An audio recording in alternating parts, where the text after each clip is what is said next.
Mes premiers mots étaient pour exprimer toute l'émotion que me suscite cette mobilisation.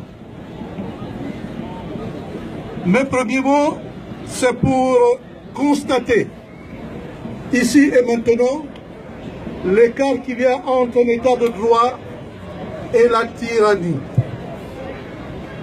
Oui, les Gabonais, réunis ici même, expriment une liberté fondamentale, une liberté publique, une liberté primaire que nous ne pouvons pas exercer à Libreville. C'est bien dommage. Oui, marcher. Le droit de marcher nous est interdit, formellement interdit, au péril de nos vies. Oui, à Libreville, pour avoir marché comme vous le faites, des Gabonais sont tombés. Le sang des fils et des filles du Gabon a coulé. Pas pour rien. Et il n'aura pas coulé pour rien en venant ici à Paris et en participant à une marche. Je constate que ce sang ne va pas couler pour rien.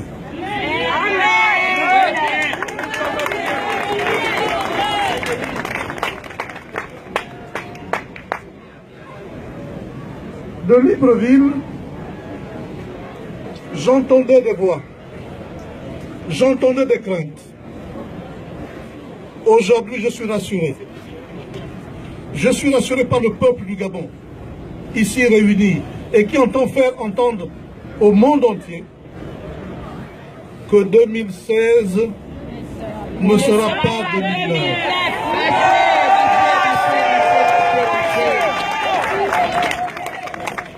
Oui, 2016 ne sera pas 2009. Pourquoi 2016 ne sera pas 2009? Mais parce que le peuple a décidé de reprendre et d'exercer son pouvoir. Et je suis venu ici aujourd'hui vous dire que vous avez parfaitement raison. Vous avez parfaitement raison parce que vous exercez un droit constitutionnellement protégé. Oui, le Gabon est un pays qui partage avec le monde, je veux dire le monde libre, des valeurs communes, qui sont consacrées dans la Déclaration des droits de l'homme et du citoyen de 1789, dans la Déclaration universelle des droits de l'homme de 1948. Oui, de ces deux textes fondateurs du monde libre, il est clairement écrit et donc consacré que lorsque l'injustice devient la règle, la résistance devient un droit. Donc en résistant, vous exercez un droit constitutionnel.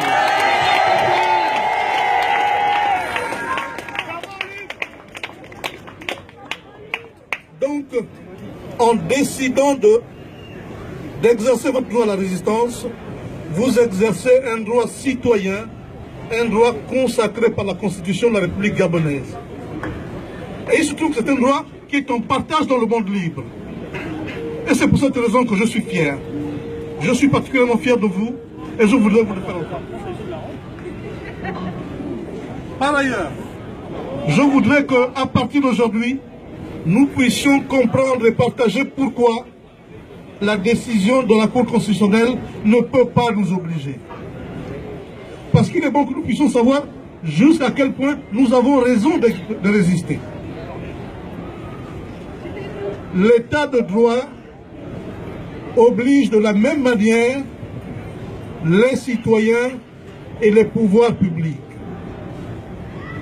L'état de droit oblige les citoyens et les pouvoirs publics de respecter la loi. La volonté du peuple est le fondement de l'autorité des pouvoirs publics. Et le peuple, c'est vous.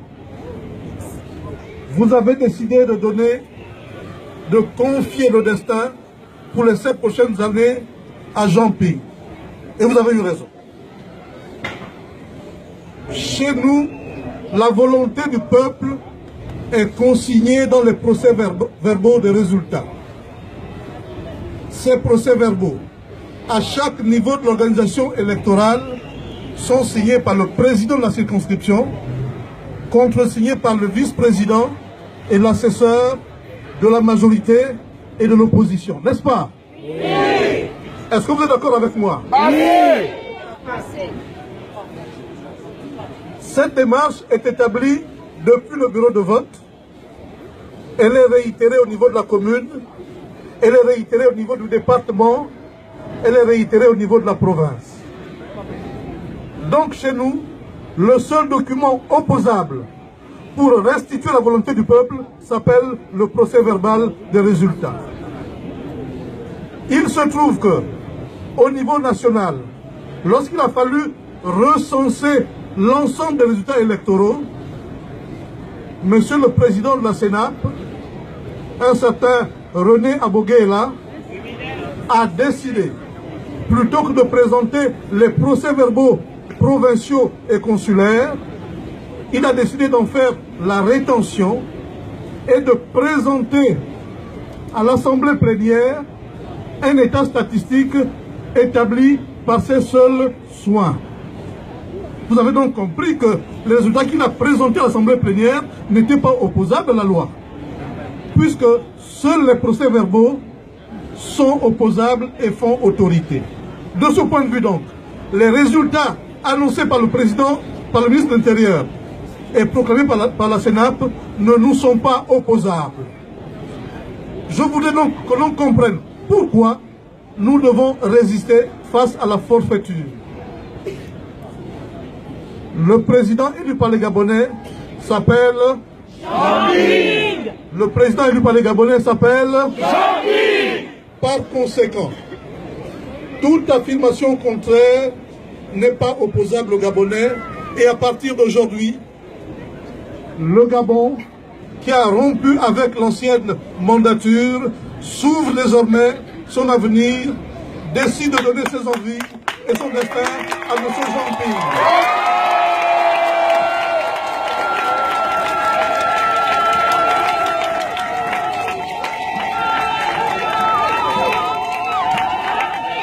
Oui, chers compatriotes. Jean-Ping, président. Jean-Ping, président. Jean-Ping, président. Jean-Ping, président. Jean-Ping, président. Jean-Ping, président. Président élu. Ali Bongo a vécu jusqu'au 15 octobre 2016. À partir du 15 octobre 2016, le pays est désormais placé sous la responsabilité de M. Jean-Ping et il vous appartient à vous, à nous, à chacun de nous tous, à la communauté internationale de porter aux responsabilités un seul homme, un Gabonais authentique nommé M. Jean-Ping.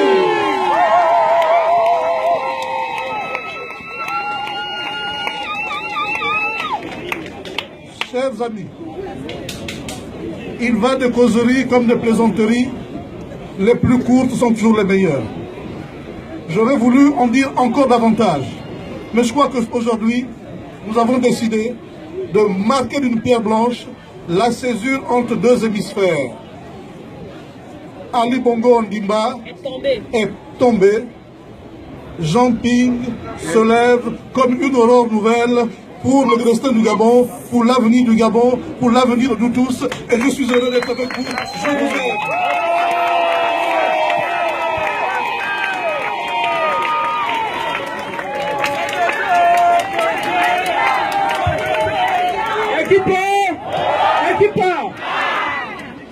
Il y a un autre message que M. Iwangou va adresser, parce que moi j'ai eu une information qu'il y a Mélenchon qui va organise quelque chose à Lille.